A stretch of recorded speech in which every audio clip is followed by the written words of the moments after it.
The magic bullet you're looking for, the secret sauce you're looking for, are in these two pieces of the conversation because nobody else out there is doing this.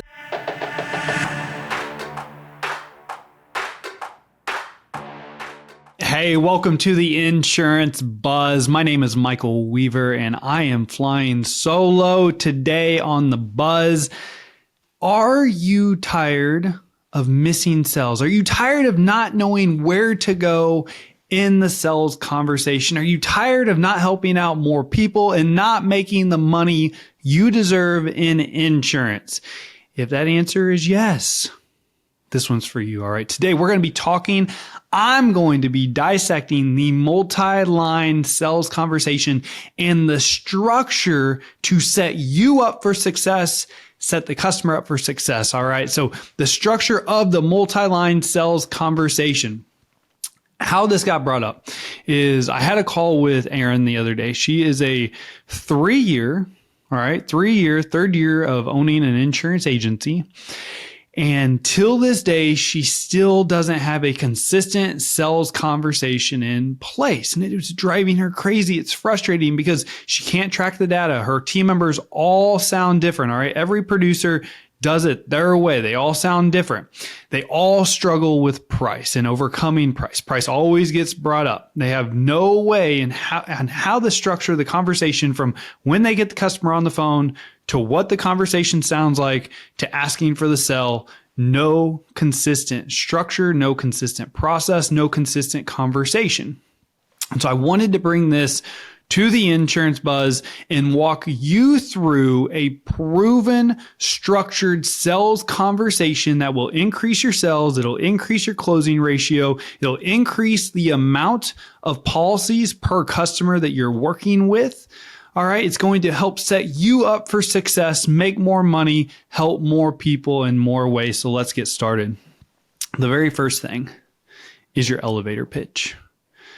You have got to have a great elevator pitch. Regardless if you're making outgoing calls or someone calls you, why should they do business with you? So number one, an elevator pitch. Who are you?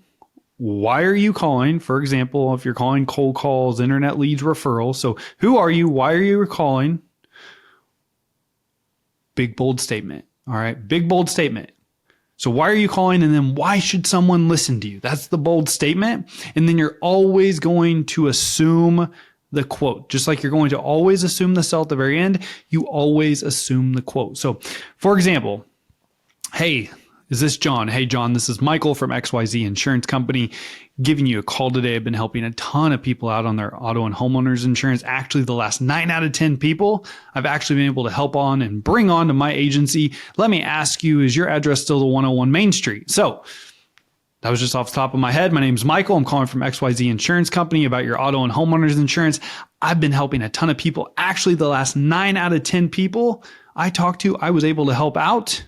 Are you still at 101 Main Street? So going straight into the address, I'm going straight into the yes. Now, your big, bold statement, it can be about saving people money. Hey, on average, we save people $936. Or hey, the last person I talked to from your company that you're with, I saved $847. I'd love to do the same for you today. Are you still at 101 Main Street? Now, it could just be, hey, I've been helping a ton of people. Actually, the last 9 out of 10 people I talked to, they actually got started with me today. Are you still at 101 Main Street? Maybe it's customer service. Hey, my name is Michael calling from XYZ Insurance Company about your auto and homeowners insurance. We are rated the #1 customer service insurance agency in our town, in our city, in our local zip code, whatever. Last year, I'd love to earn your business. At least look at your auto and home insurance. Is your address still the 101 Main Street? Whatever it is, it needs to be big, it needs to be bold, and it needs to be an attention grabber, some type of hook to hook the customer, the prospect, into talking to you. Okay. Next, you're going to go into phase 2. Phase 2 is the rapport building phase of the conversation. So a good analogy for this is FOR, family, occupation, recreation.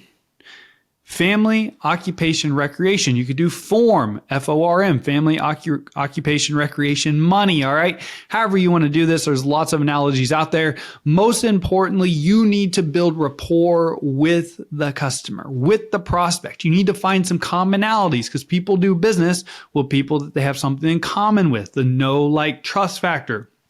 Although it may be hard to develop trust over the phone, over 5, 10, 15, 20-minute conversation, you can develop commonalities.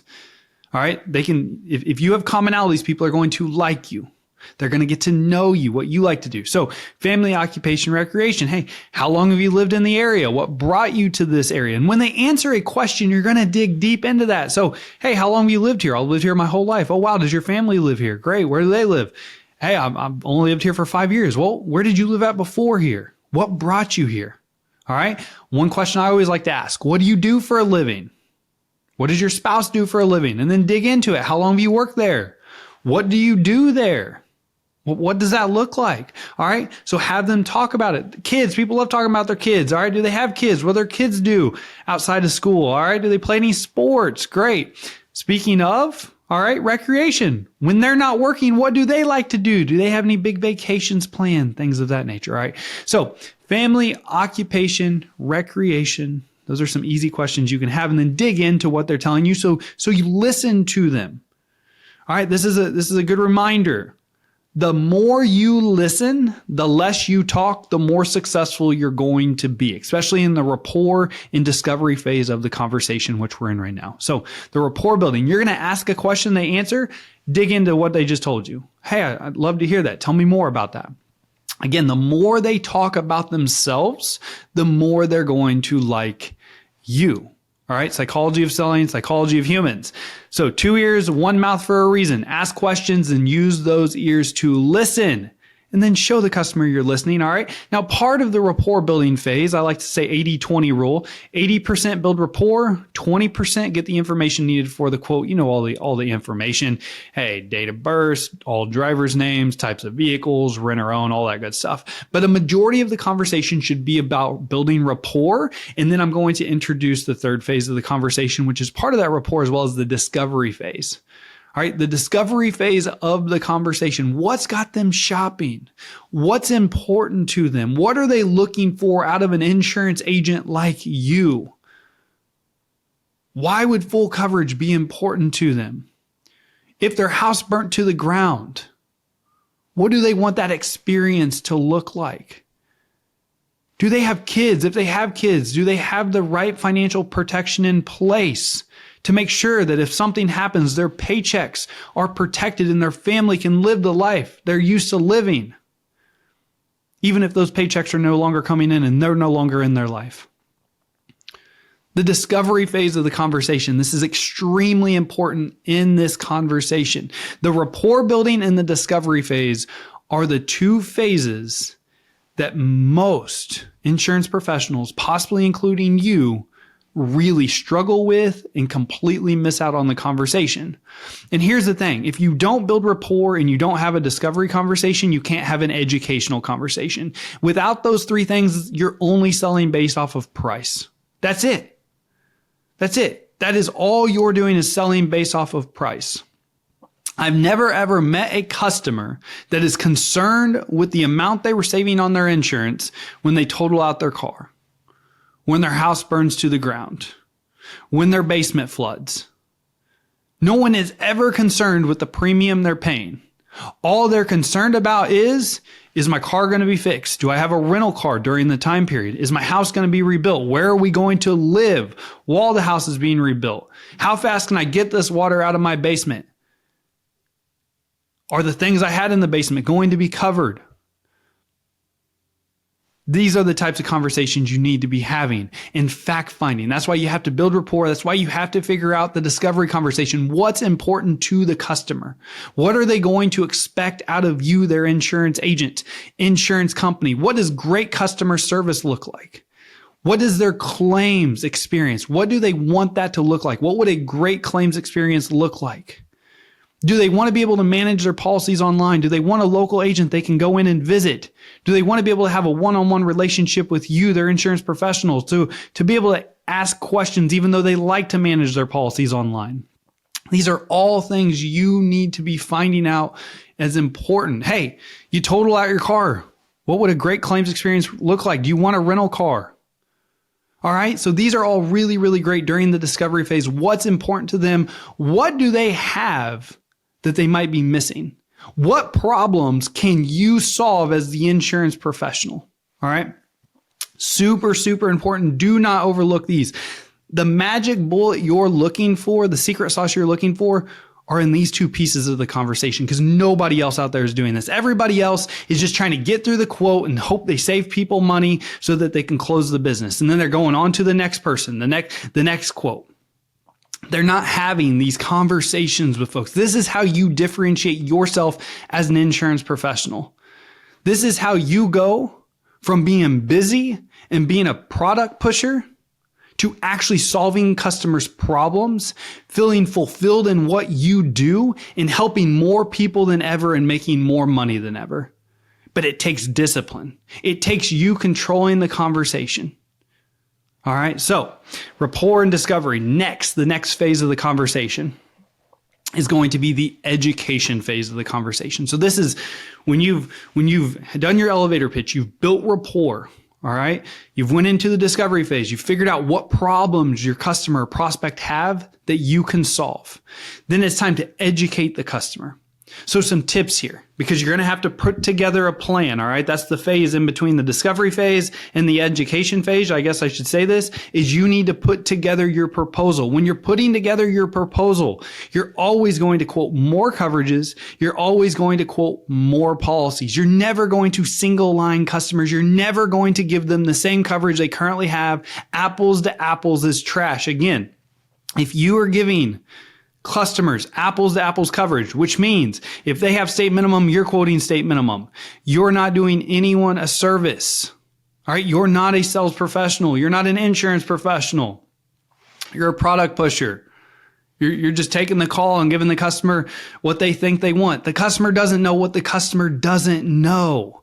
Insurance is the most important thing in someone's financial picture. You are the asset protector. You have the ability to make sure that when something terrible happens in someone's household, whether their house burns to the ground, they total out their car, or maybe they pass away and they don't come home to their family, that their finances are okay.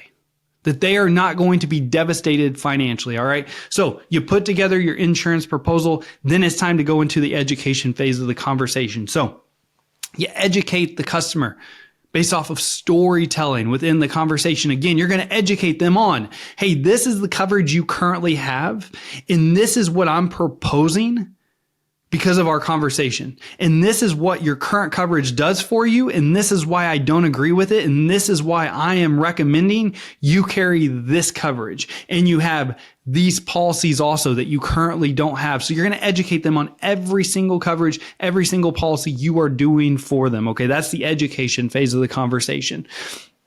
Now, once you get really good at the education phase of the conversation, and I'm going to give you a quick tip right here that'll help too.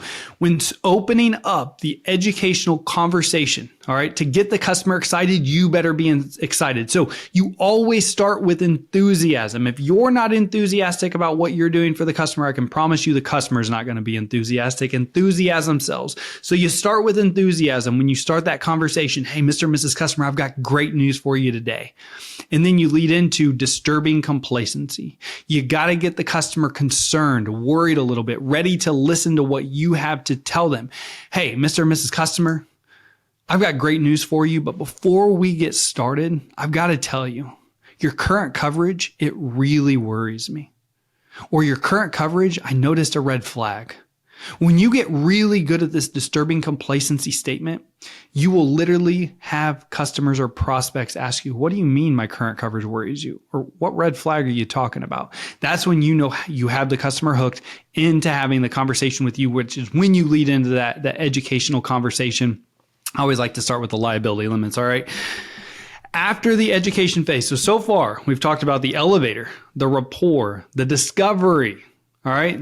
Then the proposal, you got to put together the proposal, more coverage, more policies every single time. You go into the education phase of the conversation where you're going to educate the customer over what you're doing for them compared to what they currently have, utilizing stories within your conversation. All right. And then you get to the very end. The very end is the close. We haven't brought up price yet. No price has been mentioned. No price has been mentioned. The customer brings it up mid-conversation. Hey, Mr. or Mrs. Customer, that's the best part. That's actually at the very end on the last page. I'll get to that here in a second. Let me go ahead and cover the rest of this for you. And you get right back on track. You see, the customer's job, they're going to try to throw you off. They're going to try to give you these objections. Hey, what's that cost? Hey, where's the price? Hey. All right. It's your job to, hey, I'm with you. That's the best part, but it's at the very end. Let's get back to the rest of the quote, and you go straight back into it. All right. Your job is to get back on the straight line. The customer will try to throw you off that straight line. You hear them, agree, get back onto what you were talking about, what you were discussing. The price is at the very best, but it's the very end, Mr. or Mrs. Customer. Let's get back to what we were discussing. All right. The close. You have to be prepared to ask for the sell a minimum of 3 times. That means you're going to have to overcome some objections. The easiest closing technique I can teach you right now, all right? I can teach you right now is the assumptive close, all right? Always assume the sell. When you get to the end of conversation, hey, Mr. or Mrs. Customer, for everything we talked about today, it's going to be $200 a month. You're putting that on your Visa, MasterCard, or American Express. You see how easy that was? And you have to be ready to overcome. Hey, I got to talk to my spouse. Hey, I need to think about it. Hey, can you email me over those quotes? Hey, that's not as low.